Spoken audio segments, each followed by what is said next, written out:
Penjualan beras Bulog murah diwarnai protes warga di kantor wilayah Bulog NTB, Kota Mataram, NTB. Warga telah antre berdesakan namun tidak mendapatkan jatah beras murah.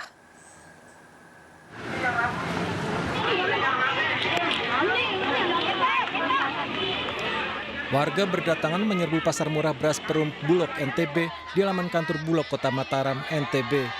Ratusan warga rela mengantre sejak pagi demi mendapatkan beras STHP Bulog yang dijual dengan harga Rp52.000 kemasan 5 kg.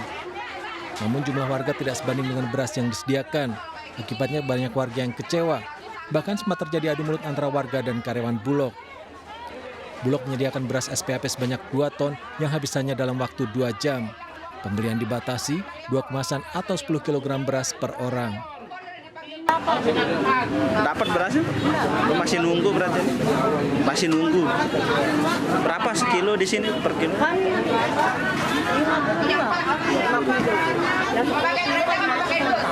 Berarti beli berapa kilo? Tapi belum dapat berasnya? Mas bentar sih saya karena datangnya pagi. Cuma 30 menitan lah. Banyak juga peminatnya berarti? Ya, karena kan perbandingan harga di pasar kan jauh sekali. Berapa? Di pasar kan 16.000. Nah, kalau di sini kan murah, dapat 11.000 lebih lah. Bedanya?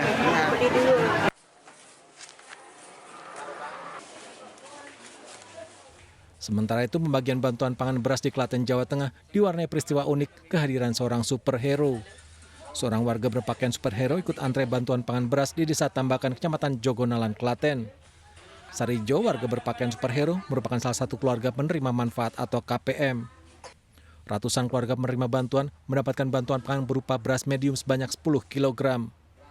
Sarijo mengaku mengenakan kostum superhero untuk menghibur warga yang antre bantuan pangan beras. Saya ngambil bantuan dari pemerintah beras sebesar 10 kg. Saya memakai kostum ini karena saya suka yang unik-unik begitu. Saya dulu pakai Spiderman. Bantuan pangan berupa beras disalurkan kepada 581 keluarga penerima manfaat atau KPM di Desa Tambakan, Kecamatan Jogonalan. Setiap KPM akan memperoleh 10 kg beras jenis medium. Dari Mataram, Nusa Tenggara Barat dan Klaten, Jawa Tengah, Tim Liputan iNews melaporkan. Pemirsa, menjelang bulan suci Ramadan, harga beras medium di pasar Kota Bandung kembali naik, sementara stok beras premium mulai langka.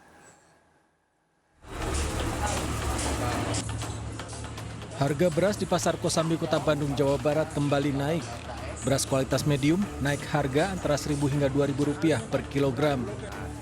Beras medium yang semula berkisar Rp14.000 hingga Rp15.000 per kilogram naik menjadi Rp16.000 per kilogram. Sementara beras kualitas premium masih berkisar di harga Rp20.000 per kilogram. Namun, ketersediaan stok beras premium mulai langka. Kalau untuk yang umumnya Provinsi Jawa Barat atau khususnya Bandung, malahan mah ada kenaikan di bawah Rp500 lah yang lokal. Bang, harga normalnya sendiri berapa sih Pak untuk medium Pak? Yang medium aja harga normal sementara ini mah 16. 16? Iya.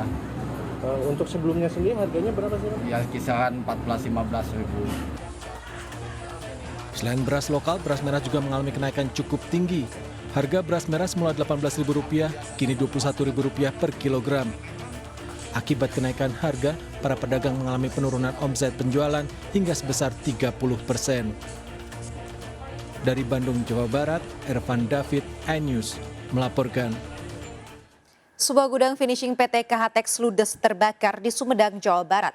Diduga kebakaran akibat kebocoran gas 50 kg.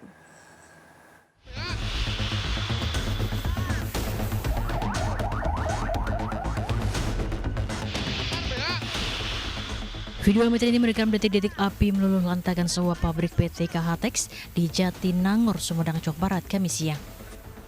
Akibat kebakaran, seorang karyawan mengalami luka bakar di bagian tangan. Diduga kebakaran akibat kebocoran gas 50 kg yang berada di lokasi.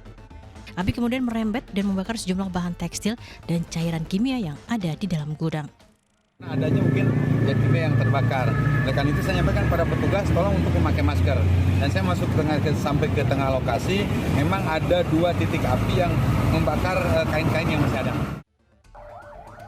Sejumlah petugas pemadam kebakaran diterjunkan mulai dari petugas Damkar KHTEX, Damkar Sumedang hingga Water Cannon Brimob Polda Jawa Barat.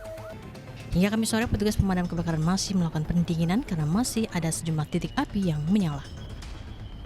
Dari Sumedang, Jawa Barat, BBNI News melaporkan. Pemirsa, ratusan pengunjuk rasa berunjuk rasa di depan Istana Negara memprotes harga pangan yang terus melambung tinggi. Para pengunjuk rasa yang berasal dari kalangan buruh ini juga menuntut revisi sejumlah undang-undang serta mengkritik proses pemilu 2024 yang dituding penuh kecurangan.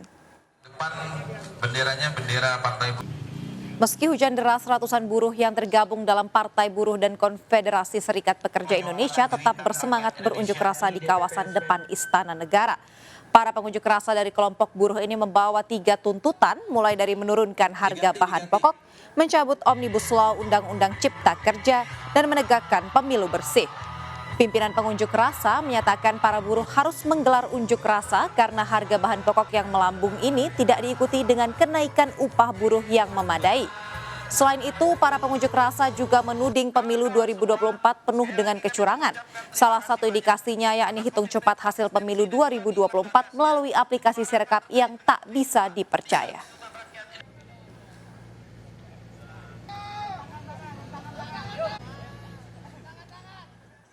Badan Pengawas Pemilu atau Bawaslu menetapkan Menteri Perdagangan Zulkifli Hasan dinyatakan terbukti melanggar administrasi pemilu 2024. Ironisnya, Bawaslu hanya memberikan sanksi teguran terhadap Ketua Umum Partai Amanat Nasional tersebut. Badan Pengawas Pemilu Republik Indonesia menggelar sidang terkait penyelenggaraan pemilu. Dalam sidangnya, Bawaslu RI menetapkan Menteri Perdagangan Zulkifli Hasan terbukti bersalah melanggar administrasi pemilu 2024. Ketua Umum Partai Amanat Nasional tersebut terbukti melanggar Peraturan Pemerintah Nomor 53 Tahun 2023 tentang cuti dalam pelaksanaan kampanye pemilihan umum. Walaupun terbukti melanggar peraturan pemerintah, Zulkifli Hasan hanya diberi sanksi teguran oleh Bawaslu RI. Menimbang bahwa berikutnya majelis pemeriksa akan menilai menyatakan terlapor terbukti. Kemenparekraf menyerap aspirasi para pelaku usaha pariwisata dan ekonomi kreatif di Provinsi Gorontalo. Mereka didorong untuk terus berkreasi dan juga berinovasi dalam meningkatkan jumlah kunjungan wisatawan domestik dan juga mancanegara. Lebih dari 20 komunitas lintas sektor di Gorontalo bertemu dengan Menteri Pariwisata dan Ekonomi Kreatif Sandiaga Uno dalam kegiatan netas, yaitu nemuin komunitas di Rumah Marle, Kota Gorontalo. Anggota komunitas yang didominasi oleh para milenial ini menyampaikan harapan mereka agar infrastruktur di destinasi wisata ditingkatkan dan terhubung dengan pusat-pusat ekonomi.